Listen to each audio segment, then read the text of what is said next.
आज की मेरी कहानी है इल्जाम। जब से सुमेघा के मायके से फोन आया है, उसके छोटे भाई समर की शादी पक्की हो गई है, तब से उसके पैर जमीन पर ही नहीं पड़ रहे थे। भाई की शादी में ये करूंगी, वो करूंगी, बस जब देखो उसकी बातों में यही सब होता था। पति शशांक को भी साथ के साथ फोन लगाकर ये खबर दे दी।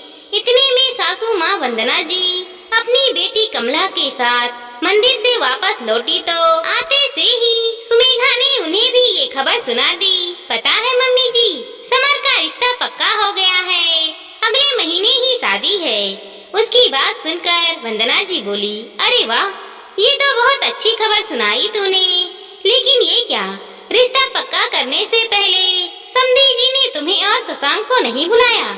हमारे यहाँ तो बिना बेटी जमाई के रिश्ता पक्का ही नहीं होता है। वंदना जी ने थोड़ा मुंह बनाकर कहा। उसकी बात सुनकर सुमेघा बोली, मम्मी जी, तनु को तो हम बचपन से ही जानते हैं और बातचीत में ही रिश्ता पक्का किया गया है। लेन देन और सगाई सब शादी के समय ही किया जाएगा, इसीलिए पापा ने नहीं बुलाया। अरे तेरे मायके की लीला तू ही जाने, हमें क्या, हम तो रिवाज ही बता रहे हैं। मुंह बनाते हुए वंदना जी बोली। पर सुमेघा इतनी खुश थी कि उसने इस बात को दिल पर नहीं लिया। तभी माला बोली, क्या भाभी, आपके मायके में आपकी यही इज्जत है? एक मुझे देखो, मुझे तो हर तीज त्योहार पर बुलाया जाता था। ये तो कोई किस्मत ही खराब है कि ससुराल वाले निकम्मा निकले, इसीलिए मुझे यहाँ बैठना पड़ा।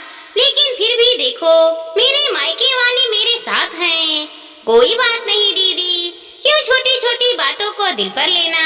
सबसे खुशी की बात तो ये है कि मेरे भाई की शादी पक्की हो गई। माला को उसकी बात का जवाब देकर सुमेघा अपने काम में लग गई। जानती थी कि माला को जवाब देना मतलब अपने लिए आफत मोल लेना था।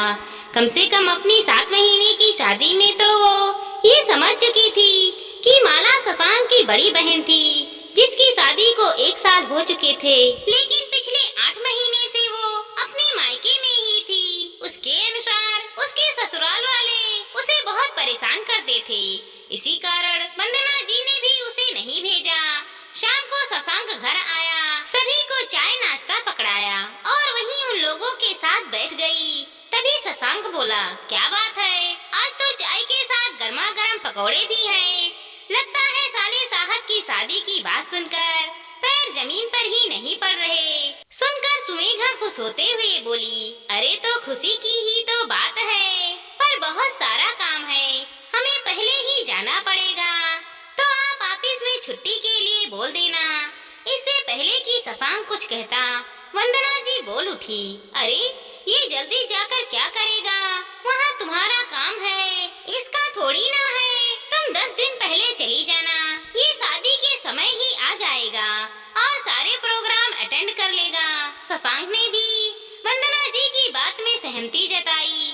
हाँ, मुझे इतनी लंबी छुट्टी तो नहीं मिलेगी, ज्यादा से ज्यादा 5-6 दिन की ही छुट्टी मिल सकती है, इसीलिए मैं शादी के समय ही आ पाऊंगा।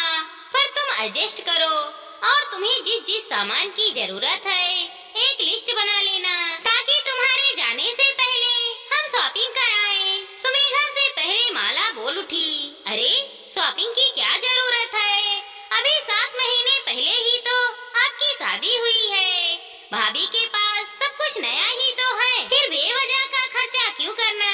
वंदना जी भी माला की हाँ में हाँ मिलाते हुए बोली, सही तो कह रही है माला, अभी 7 महीने पहले ही तुम लोगों की शादी हुई है, अधिकतर सामान तो यूं ही नए पड़े हुए हैं, बेवजह की शॉपिंग कर पैसे क्यों बर्बाद करना। और रही बात चुटपुट सामान की, तो उसके मायके वाले बेटी को शॉपिंग नहीं करवाएंगे क्या? वहाँ तो शशांक और सुमेघा ने कुछ नहीं कहा, लेकिन अंदर कमरे में आने के बाद शशांक ने सुमेघा को कुछ पैसे दे दिए कि जो भी शॉपिंग करनी है वहाँ मायके में अपनी मम्मी के साथ ही कराना। वैसे भी 10 दिन पहले जा रही है तो मार्केट जाना तो होगा ही। खैर कुछ दिनों बाद सुमेघा का अपने मायके जाना हुआ। मायके जाने से पहले वो वंदना जी के पास गई और बोली, माँ जी, मुझे मेरे गहने दे दीजिए ताकि मैं भाई की शादी में पहन सकूं। वंदना जी ने अपनी अलमारी में से गहने निकालकर सुमेघा को दिए। गहने देखते ही सुमेघा बोली, मम्मी जी, ये गहने तो मेरे मायके से आए हुए हैं, वो वाले गहने भी दे दीजिए ना जो आप लोगों ने चढ़ाए थे। तब वंदना जी बोली, बहू, वो गहने तो मैंने लॉकर में रखवा दिए थे और ये गहने मैंने इसीलिए रख लिए कि तुम्हें जरूरत पड़े तो तुम पहन सको। खैर तुम फिक्र मत करो, जब शशांक वहाँ आएगा तो मैं उसके हाथे गहने भिजवा दूंगी। सुमेघा वंदना जी की बात पर विश्वास करके अपने मायके आ गई और यहाँ आकर शादी की तैयारियों में बिजी हो गई। जिस दिन लगन टीका का प्रोग्राम था उस दिन शशांक सुबह सुबह वहाँ पहुँचा। जब सब लोग तैयार होने लगे तब सुमेघा शशांक के पास आई और उसे गहने मांग कर ले गई और वही गहने पहनकर तैयार हो गई। जब पूरा लगन टीके का प्रोग्राम हो गया तो उसने गहने उतारकर अपनी मम्मी के अलमारी में रखवा दिए। अब बारात वाले दिन वंदना जी माला के साथ वहाँ पहुँची तो सुमेघा उनके पैर छूने के लिए बाहर आई। तब सुमेघा ने वही गहने पहन रखे थे।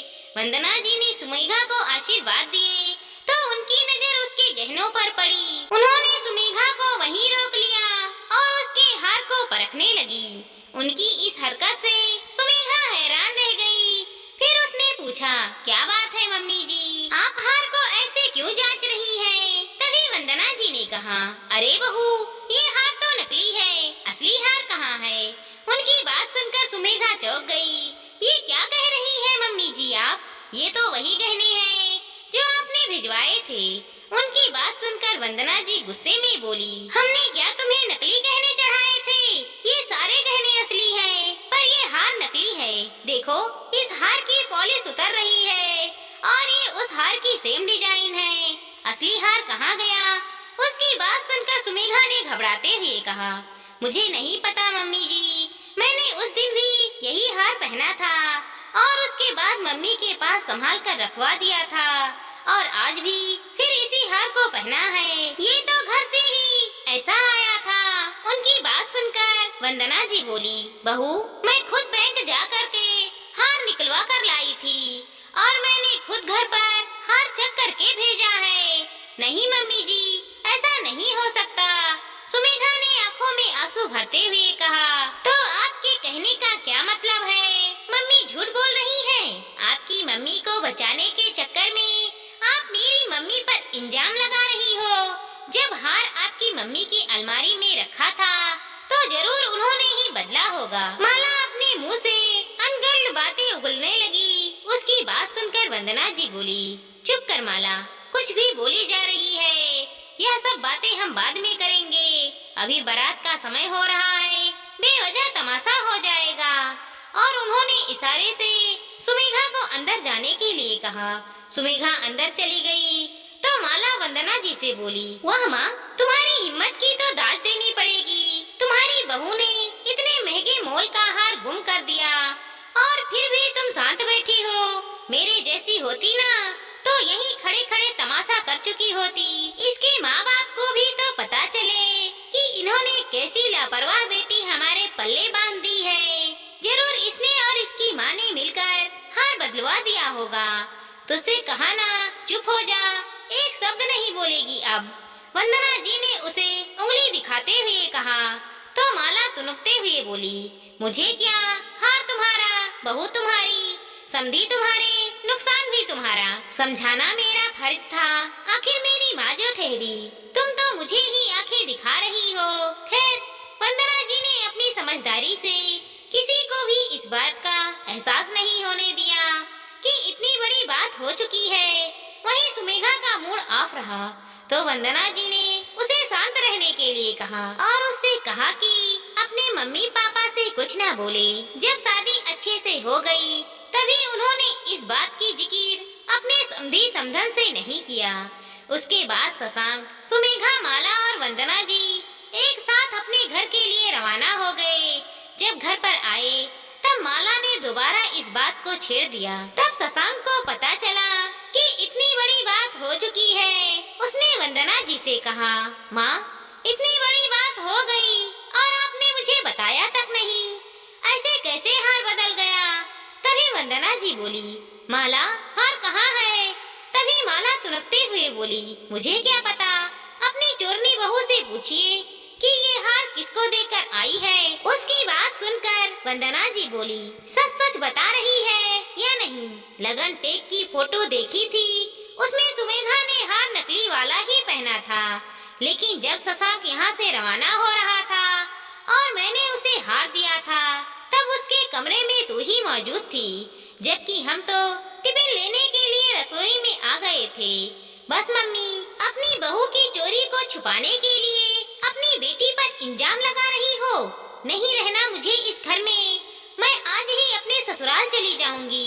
माला ने गुस्से में चिल्लाते हुए कहा और अपने कमरे में चली गई। थोड़ी देर बाद अपना बैग लेकर वो बाहर आई तो वंदना जी उसके सामने आकर खड़ी हो गई और बोली, अपना बैग चेक करा, उसके बाद अपने ससुराल चली जा।